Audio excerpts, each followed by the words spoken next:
Welcome to the Fantasy Champions Fantasy Football Podcast. Here's your host, Morgan Colby and Rick Lemon.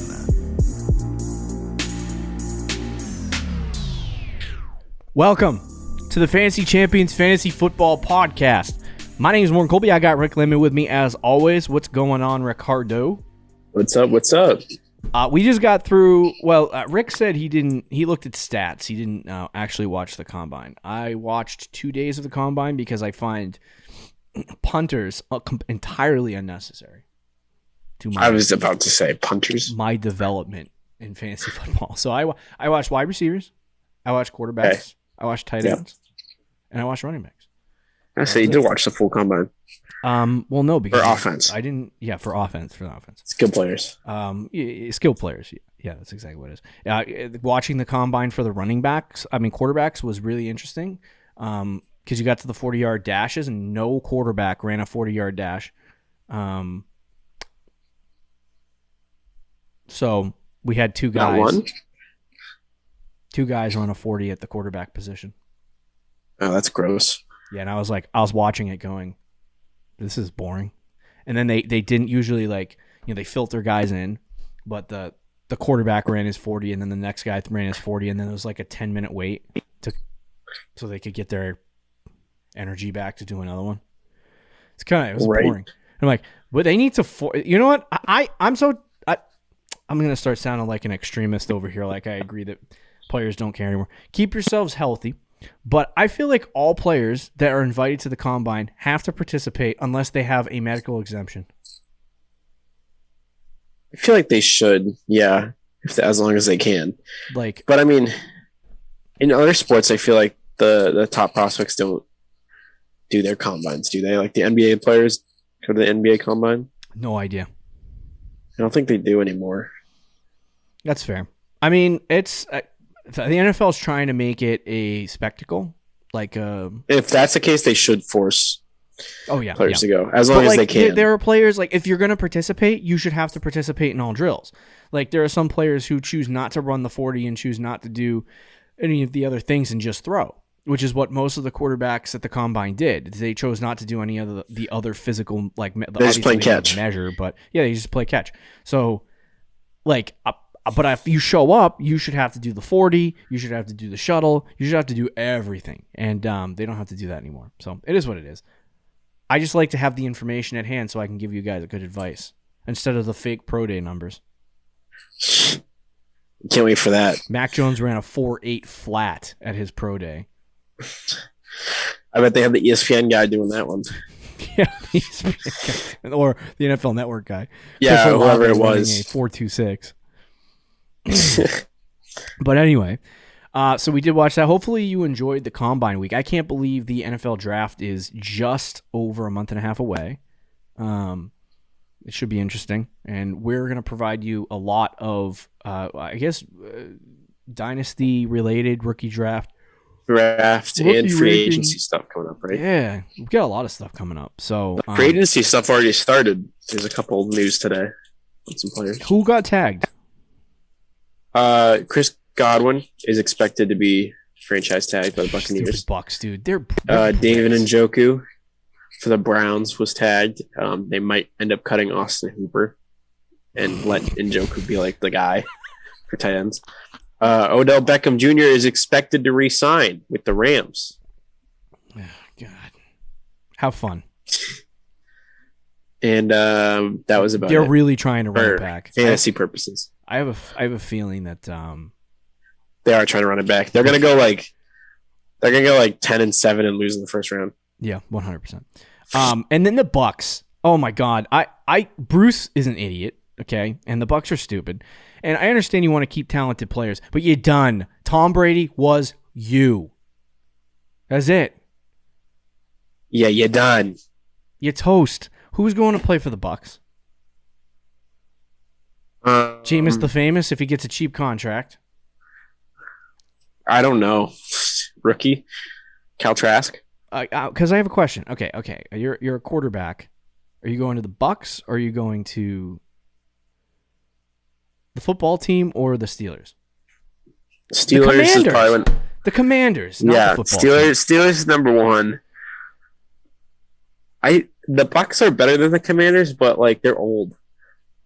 They're really old. Yeah, you'd be left with nothing. Offense, defense. I don't know what the Bucs are doing. Kind of sucks to see Chris Godwin stuck in hell for a year. Because what are they going to do? I hope they get a quarterback. I'm so glad I don't have Chris Godwin in a dynasty league. I know it's so gross, but anyway.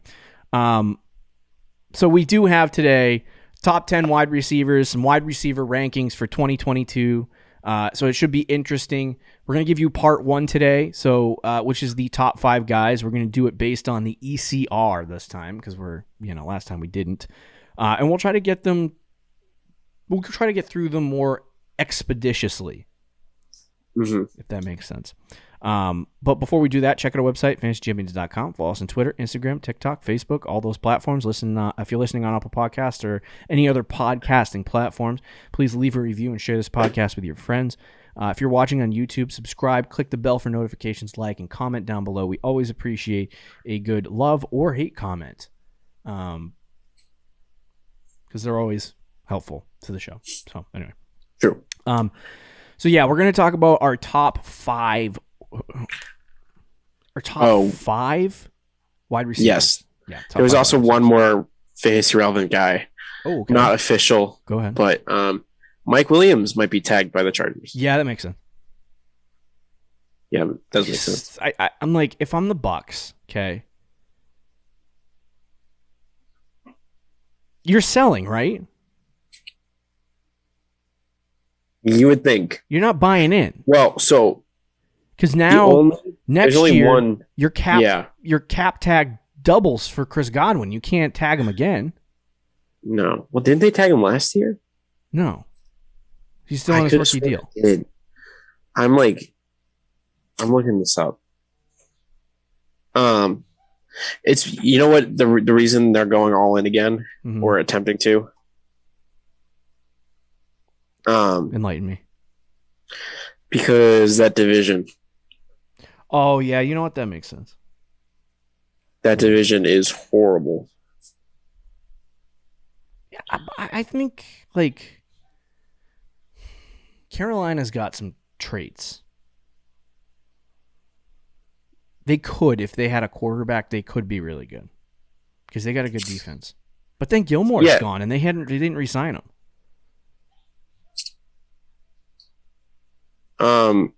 That's true. But I believe Chris Godwin was tagged last year too, because he was on a 1-year, $16 million deal. So sure? Either he signed that, or he got franchise tagged. Oh, hold on. What year is Chris Godwin in the NFL? 4th? Yeah. Rookie contract. No. Yeah, 2020 March 18, 2021. Okay, so that Chris Godwin has signed the franchise tag tender he received last week, looking for him in the Bucs through blah blah blah blah blah. Okay, so he was franchise tag last year. Yes.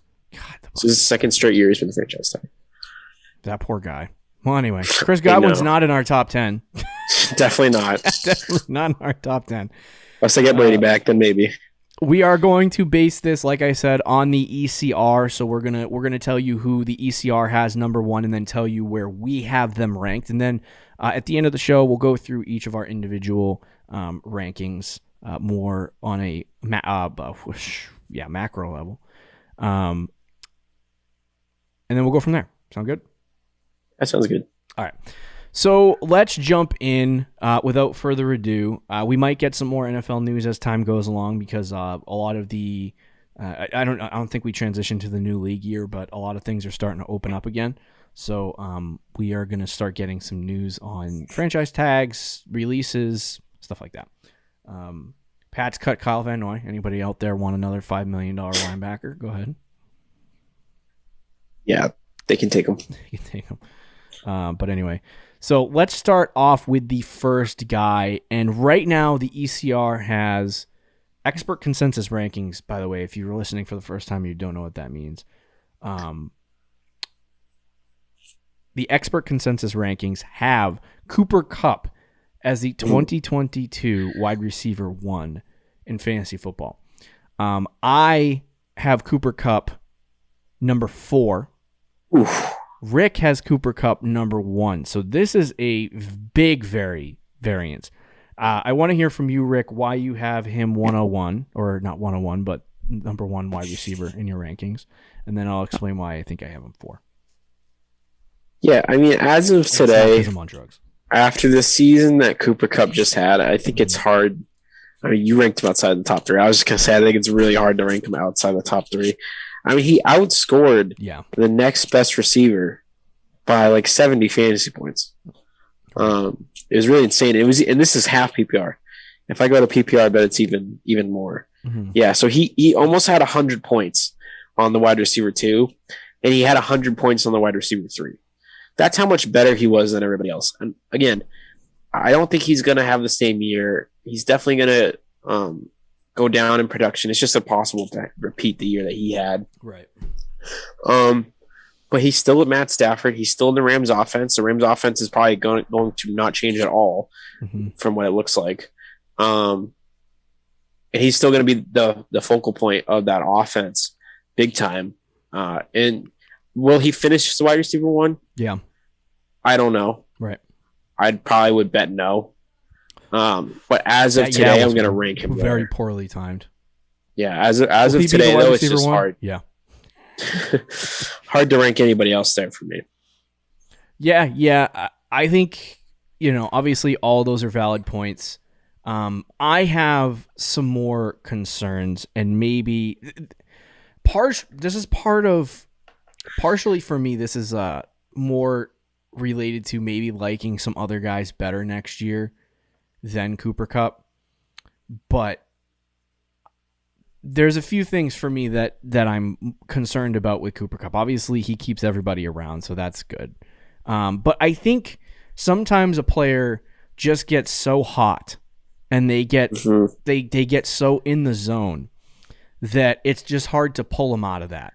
And I think that was this year for Cooper Kupp. In years past, he has been, very, very good. In 2019, he was the wide receiver 7 in points per game.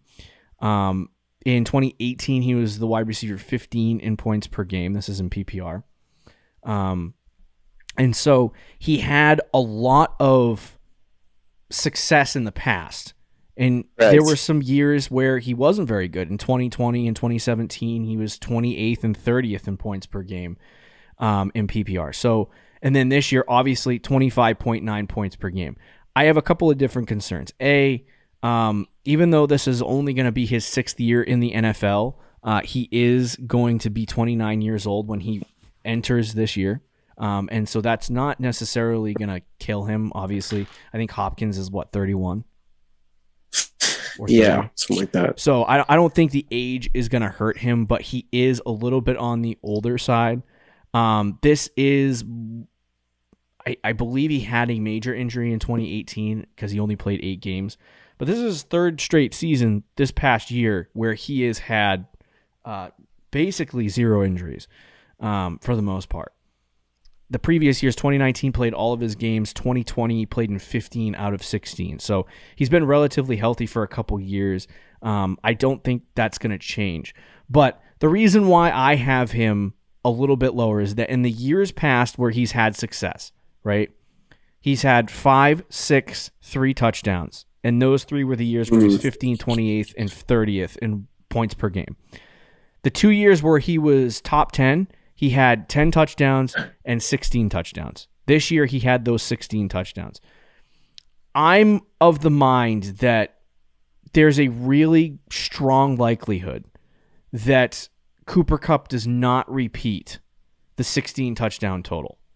And if that is the case and he scores 10 touchdowns, 11 touchdowns, 12 touchdowns, I think he drops out of that top, 2 or 3 in this category. And so for me, the way that I look at it is that, I think he's going to get 190 targets, 180 to 190 targets again. I think there's a good shot that he gets somewhere around 1,700 yards, but there's so much room for him to start pulling back some of these numbers and not performing at this, like obviously 1,900 yards and 16 touchdowns is ridiculous. So, like, it's hard to do this for me. Like, it really is. Like, like Rick said, like, it's not, I don't judge you for ranking him 1 or drafting him as the first wide receiver off the board. I really don't. I just think there's going to be some pretty large amounts of regression for Cooper Kupp going into next year, and he's still going to be a fantastic wide receiver. I think he's still going to be top 10, but I don't think he's going to end up being the number 1 or the number 2 guy. I think there's a lot of really good wide receivers ascending into the top level of the wide receiver rankings, and I would rather have some of those guys than Cooper Kupp. But the target share is hard to argue with. Like, I'm always a target share guy, like to have a lot of targets, and that is something that Cooper Kupp does have. The question is, do things change with, there's rumors floating around that Odell is going to re-sign with the Rams. Bob Woods is going to be back. So with all, and Van Jefferson's still there. So with all of these weapons, does Cooper Kupp continue to hit 190 targets, or did he hit 190 targets because Robert Woods got hurt? Van Jefferson is not, I mean, he's a good receiver, but he's not a guy that you're going to target 7-8 times a game. And Odell came in halfway through the season, was kind of off and on anyway, kind of learning the system. And it's like, with all of these guys back next year and healthy, is Cooper Kupp going to get the same 191 targets that he got? And I think if he drops to, say, 160, he still gets 100, probably 120, 110, 120 receptions. But there is going to be a massive regression in the receiving yards and the receiving touchdowns category, which put him as the wide receiver 1. So that is why I kind of have him. I'm kind of trying to look forward a little bit instead of play last year, where I'm like, well, Cooper Kupp was really, really good last year. And, I'm just looking at it from the perspective of some of the future elements that we're going to have in this situation. Now, I could be dead wrong, and he could be wide receiver 1 2 straight years, but the last time he was a top 10 wide receiver in fantasy football in 2019. He followed it up by being the wide receiver 30 the next year in points per game. He also, though, did have Jared Goff as his quarterback. That's fair, but he also had Jared Goff in the top 10 season too. So, right, but that kind of shows like what he's capable of. Yeah, that even with Jared Goff, he was able to finish in the top 10 as wide receiver 7. Mm-hmm. I'm interested to see how many. Because if you took away 6 touchdowns last year, had still 36 fantasy points. He's still ahead. He would if he had 10 touchdowns last year, he'd still be a wide receiver 1 by like 50 fantasy points. Yeah. Now I'm sure he wouldn't have 1,900 yards again. Yeah. And maybe not 140 catches. So you take that down, that still puts him at like wide receiver 3. Like, yeah, so this is what I'm talking about.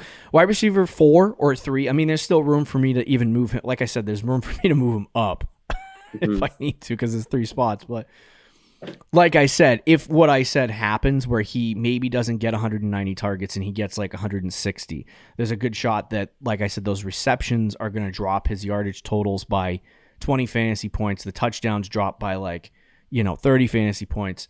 And he's somewhere between 50 to 70 fantasy point drop, and he's still top 3. You know what I mean? But it ends up being a much different scenario because you drafted the number 3 wide receiver in fantasy football, or number 4 wide receiver in fantasy football as the 101, probably at pick 7.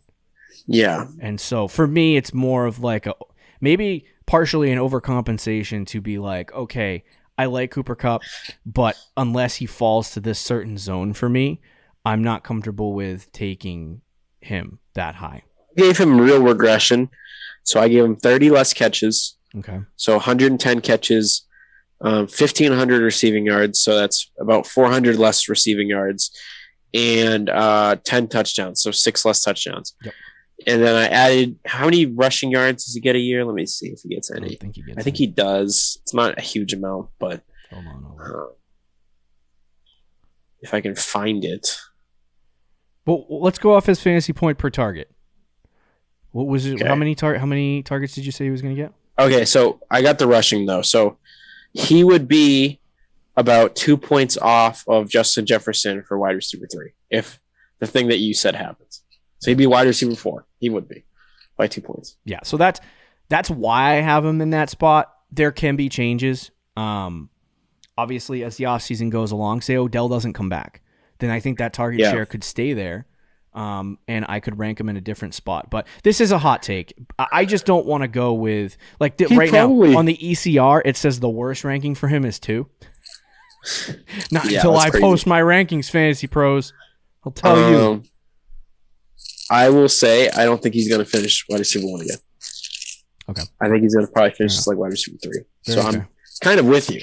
I just don't think I can rank him not number 1 right now. Yeah, and maybe I'm a little crazy for putting him where I put him. I like the 3 guys that I ranked ahead of him more. So it's fair.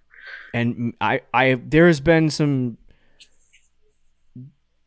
internal battling for me with whether or not I should put Adams ahead of Cooper Kupp or in the spot that I have him, but I'm making some strong assumptions. So anyway, any more thoughts on Cooper Kupp? No, we can move on. All right, number 2, we have Justin Jefferson. He's ECR number 2. I have him number 1. Rick has him number 3. Rick, why do you have Justin Jefferson number 3? This is so weird. This is my guy, yet you have him higher as the wide receiver 1. I just think, in that Vikings offense, it's hard for me to just make him the number 1 guy. I mean, he had a great year this year, and this is the type of receiver I think he's going to be year in, year out. Now, Adam Thielen didn't play a lot this year, and you could say that he's old, he's out of the picture. But if that's the case, then they're probably going to add another receiver. So Jefferson played a lot of this year without. Jack Doyle retired from the NFL. Who? Jack Doyle, the tight end. Are you kidding me? You did breaking news for that? I just checked my phone, like if someone big just got traded or something like that. And you're like, Jack you Doyle. start sweating. You're like, what's going on? Oh my Jack gosh. Doyle retired. Goodbye, Jack Doyle. It was fun. Jack Doyle. Yeah, you blow. It's like you blow. I don't even know why I got an alert for that. Anyway, continue. Yeah, but Jefferson had 1,600 yards, 10 touchdowns, 108 catches. I feel like that's kind of what he's going to be. Maybe he gets a year where he gets 16 receiving touchdowns like Cooper Kupp, but that would require Kirk Cousins to throw like 40 passing touchdowns, and I don't really see that happening. What'd you say? Don't make fun of Kirk. Oh, I will. Not that Kirk Cousins is bad, even though I love to hate him. But I just don't see that happening. Mm-hmm. I do love Jefferson, though. His floor is extremely high. Like, if you own him in Dynasty, it's great. He's going to be top 3, top 4. But what he did this year, he was wide receiver 4 in fantasy. I feel like that's kind of his spot. I'm going to move him up 1 because I think he just continues to improve as a player. It's his 3rd year in the league, all that stuff. But I just don't see where he can get that jump to the next level to be from like the wide receiver 3, 4, 5 range to the wide receiver 1. Yeah, and that's fair. Because he did have a lot of targets last year, 167. Right. But there's a lot of different variables with him. Like, he has about 300 plus unrealized air yards. Give him Mahomes. Yeah, give him Mahomes. And he only had 10 receiving touchdowns last year. Now he's wide receiver 4 in points per game with 19 in PPR. He's very, very good. And the interesting thing for him is that he's around 2 fantasy points per target, which is similar to Cooper Kupp, who had 2.3 this year. What we have to see from him is he's got to turn those 160 targets into something more than 108 catches. Is that correct? He had 108. Yeah. He's got to turn it into something more than 108 catches, because even if you add 10 to 15 catches to that total that he had this year on his 15 yards per reception, that's 150 yards. And that might move him into the top 2, I believe. So Anyway, the big thing for me with Justin Jefferson, and the reason why I like him moving into next year, is because the offensive coordinator from the team that had the wide receiver one this year, Kevin O'Connell from the Los Angeles Rams, is now the head coach of the Minnesota Vikings. And when I look at this, like, I think Stafford is a better quarterback than Kirk Cousins. I'll say that. Statistically, they're the same. And so not this past year, but just Cousins doesn't throw a lot of interceptions. His touchdown to interception ratio is very good. I will give you that. Okay, hold on. Kirk Cousins. Like I said, I'm not saying this past season. I'm saying, like, in the past, Kirk Cousins has had seasons where he can hit, 30 plus touchdowns and, Yeah, he did that this year. Right. He can throw 30 touchdowns. Stafford threw 40 and almost threw 5,000 yards this year. Yeah. I mean, and Stafford in previous years was playing for the Detroit Lions. Threw 35 in 16 games last year. How many yards? 4,200. So it's like 700 passing yards lower, 600 passing yards lower. Yeah, and I mean, I don't 6 touchdowns. Like, I mean, it's not like a gap. There's not a huge gap. Justin Jefferson I'll give you had that. 1,600 receiving yards. So it's not like that's right. We're not looking at that going, oh my god, he sucked. But like I said, there's not a huge gap. But Stafford is the better quarterback. Yeah. No, I did. Did I not say that? Yeah, you said statistically they're the same. Statistically, when Stafford was on the Lions, yes, Cousins was actually better statistically the last couple of years. Yeah. But this year that Stafford's on a real team, no. Right. So either way, I think, not that I'm saying that he's going to throw 40 touchdowns or whatever, but I think the similar offensive system that you're getting from LA is it could translate into Justin Jefferson getting a lot more work, which would then in turn mean that he can improve upon the wide receiver 4. Right. I will say I'm trying to go into last year's numbers if I can find the stupid tab that I had open for that. For wide receivers. If you look at the wide receiver position in half PPR, Justin Jefferson was wide receiver 5 with 256 fantasy points in 2020. If we go back to that season, through 17 weeks, 256 fantasy points is the wide receiver 4.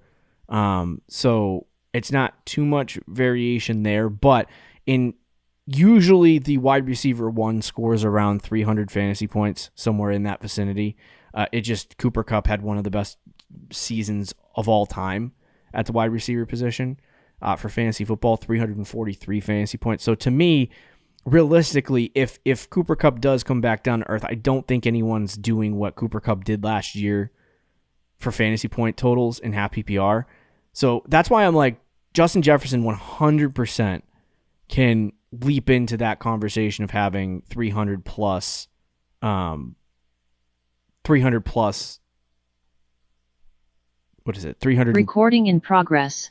What the hell happened? Our Zoom just crashed. You're still there, Rick, right? Yes. Okay. All right. Good.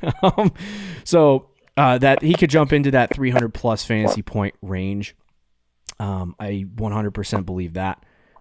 So we'll have to see where things go with Justin Jefferson, but I think some of the changes this offseason, with the head coach and some of that stuff can lead him into wide receiver 1. And I think he's doing this only in his second year in the NFL. So it's like, I do think that there's some room for improvement here, specifically pertaining to Justin Jefferson. So that's why I have him wide receiver 1. That makes sense. I hope that's what happens. I own him in a lot of dynasty leagues. So I'd gladly take him being the wide receiver 1 this year. But yeah, I don't know. I just can't quite rank him ahead of the 2 guys that I have over him. Okay, that's fair. The third guy that we have on this list is Devonta Adams. I have him too. Rick has him too. Me and Rick agree, so there's really no differentiation here. I think I'm curious to see, Rick, where the reason why you have him 2 as opposed to where Fantasy Pros has him and most people have him, which is 3 or 4. I personally, at this point, I'm going to assume that right now it looks like externally for the Packers is they're going to get the band back together. and that Rodgers is going to stay, that Adams will most likely stay with him, and the Packers will run it back with those two guys. If that's the case, there's nothing to me that suggests that Devonta Adams can't be a top 3 wide receiver, and that is why I have him in that spot.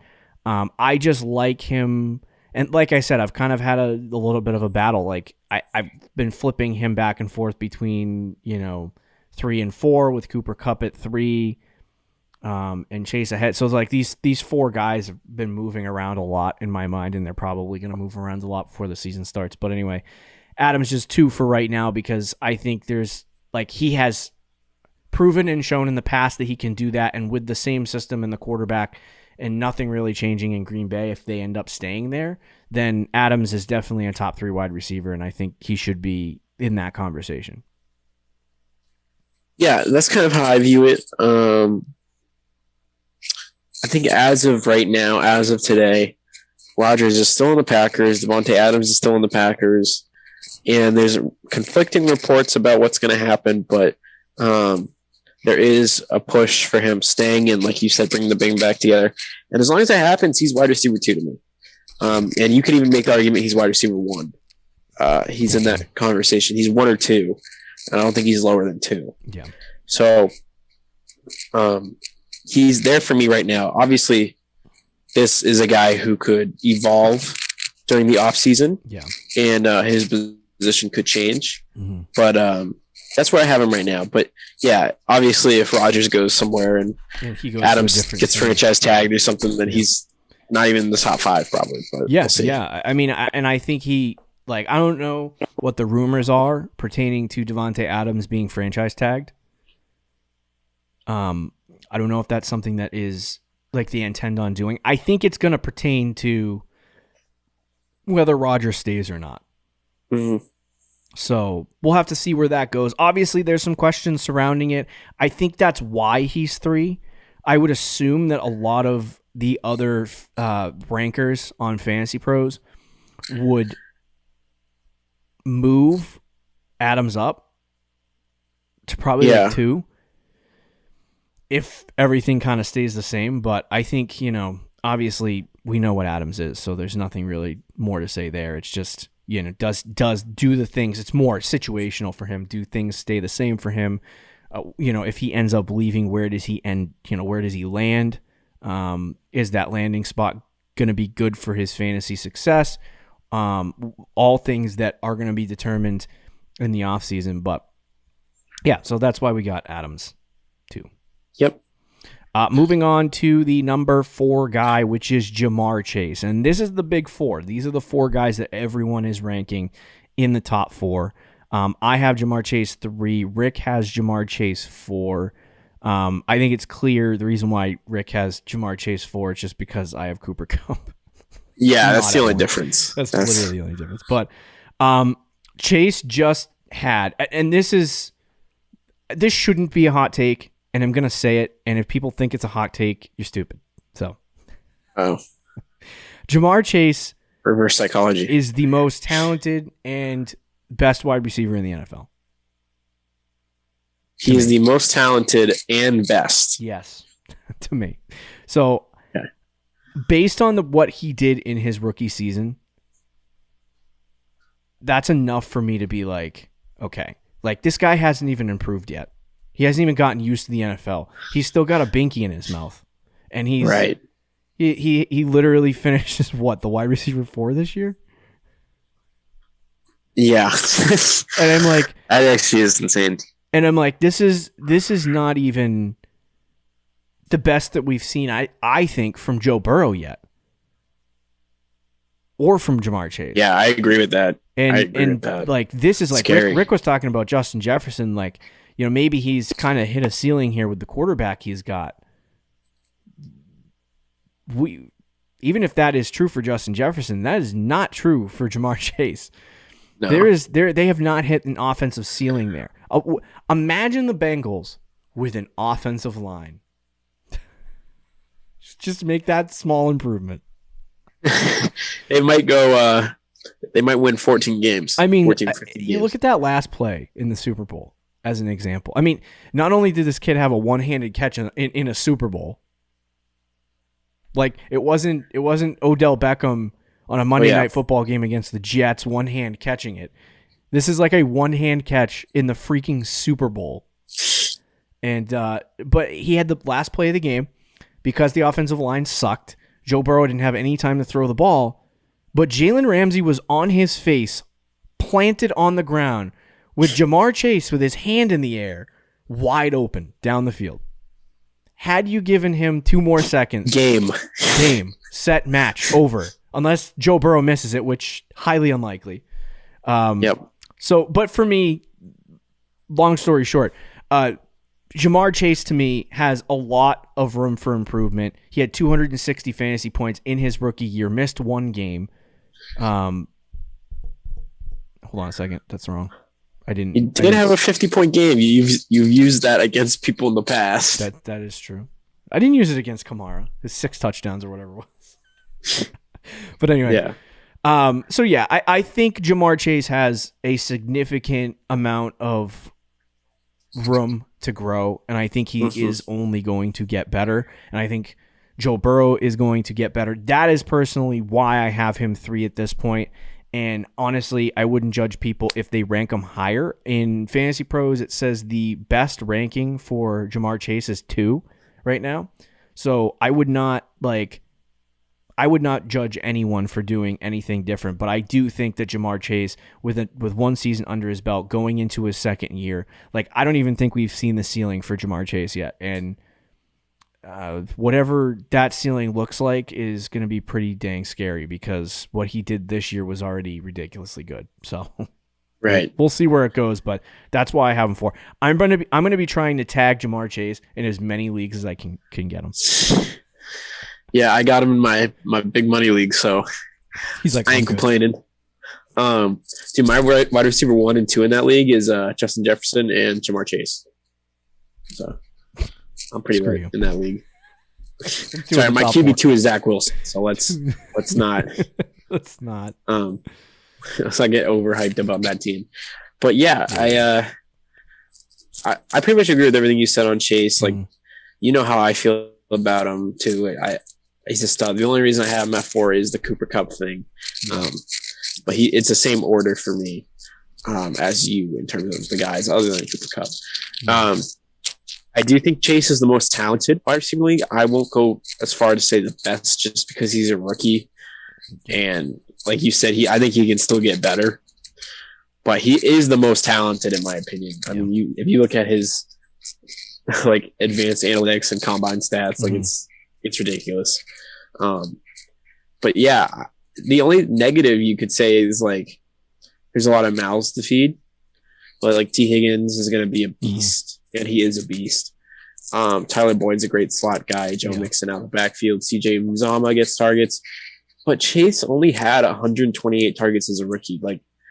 Even with all those mouths to feed, if the Bengals throw the ball just as much as people think they might, and they have 50 times the best offenses in the league, targets. I mean, I could see him getting 150 targets, and if that happens, he might be the wide receiver 1. Yeah, and he was only with 260 fantasy points. He was that was with 17 games played, not 18. But with 276 fantasy points, he was only 90 points off Cooper Kupp, and Cooper Kupp had a transitional season, so a ridiculous season. And so, I said, that 300 to 310, around that total is usually what you get out of your wide receiver 1, wide receiver 2, and Jamar Chase was only 35 points off that. And so, when I look at Jamar Chase, if he improves and he gets better, he can definitely hit 300 fantasy points next year. And if everything comes down to earth a little bit at the wide receiver position, I think it would, Jamar Chase can definitely be even the wide receiver 1 in fantasy football. But having him top 3 is 100%. That's to me, a surefire bet. I'll take that all day. But anyway, let's move on to the next guy. And the final guy, which is Tyree Kill, and we both have him ranked 5, not different than the ECR and not different on each other. So I think the big thing for Tyreek Hill is just he's consistent, and we know what he is at this point. And I don't think that Tyreek, like, he can be a wide receiver 1 overall if things play out the right way. But I do think that, like, if there's situations where, you know, like Travis Kelce gets hurt, for example, and he misses like 5 weeks, you can shut down Tyreek Hill. Like, it's possible. Right. And I think that if one of these guys leaves, the other one starts hurting. But I think Tyreek Hill hurts the most when the other guy's not there. So not that I'm predicting that will happen, but there is some variables with Tyreek Hill that kind of change things. And people are starting to figure out as much as you can figure out the Chiefs offense. And the Chiefs offense is slowing down a little bit, not in terms of production, but in terms of how fast they run the offense and how much opportunity is getting dispersed. And so for a guy like Hill, there is a chance that he could be wide receiver 1, but I like guys like Kupp and Chase and Adams and Jefferson over him because I think that there's opportunity there. Now, he is a Chiefs wide receiver, and he's a part of the Chiefs system, so he deserves to be in the top 5. If you're very good wide receiver and you're with Patrick Mahomes, you definitely should be in the top 5. So that is where Tyreek Hill is at this point. But I do like those 4 guys ahead of him at this point. Yeah. I mean, he's, as you said, he's the Chiefs receiver. He's Tyreek Hill. He's going to get points. This year, though, he only had 14 points per game in half PPR, 241. He was 20 points behind Jamar Chase. I feel like he's the clear 5 on this list. And depending on what happens this offseason, might be number 6 for me, which is he's still Tyreek Hill, obviously. Right. And he's still a great player. He's a great wide receiver 1 to have, but I don't see him being as that wide receiver 1 like he once was with some of the guys on this list. Yeah, I agree. And at this point in his career, when he's a very like speed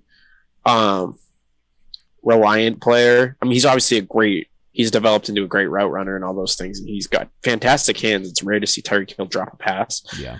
But he is 28 years old, which for receivers is mostly their prime. But in terms of just pure speed, you kind of see that go down just ever so slightly. It's starting at this point. So, yeah.